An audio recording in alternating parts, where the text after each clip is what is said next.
கோபி பாலைவன பகுதியில் சிலர் ஒரு விசித்திரமான குகையை கண்டுபிடித்தனர். மரணத்தை அறியாமலே அவர்கள் உள்ளே நுழைந்தனர். அங்கே சிலர் புகைப்படம் எடுக்க தயாராக இருந்தபோது திடீரென ஒரு அசாதாரணமான நிழல் அவர்கள் மீது பாய்ந்தது. ஏதோ தவறாக இருப்பதை உணர்ந்த தொப்பி அணிந்தவன் உடனே அருகில் சென்று ஆராய்ந்தான்.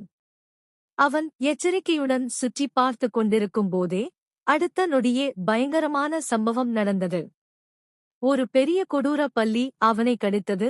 அதன் வாயிலிருந்து அருவருப்பான பிசுபிசுப்பு திரவம் சொட்டிக் கொண்டிருந்தது. அந்த மனிதன் விரைவாக தனது கைமின் விளக்கை எடுத்து அந்த பல்லியின் மீது போட்டான். திடீரென வந்த கடும் ஒளியால் பல்லி தலை திருப்பியது. அந்த நேரத்தை பயன்படுத்தி அந்த மனிதன் பயத்தில் உறைந்திருந்த பெண் தோழியை பிடித்துக் கொண்டு பின்னோக்கி பார்க்காமல் குகையிலிருந்து பாய்ந்தான்.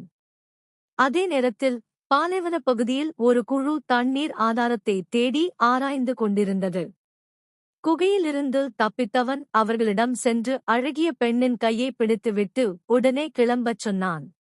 அதே சமயம் பெரும் சத்தத்துடன் அங்கு பிசாசு இருப்பதை எச்சரித்தான்.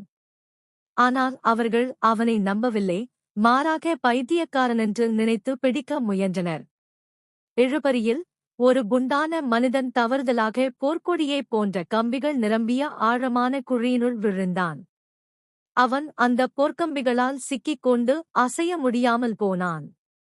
அடுத்த நொடியில் ஒரு மர்மமான சக்தி அவனை ஆழ்குழிக்குள் இழுத்துச் சென்றது.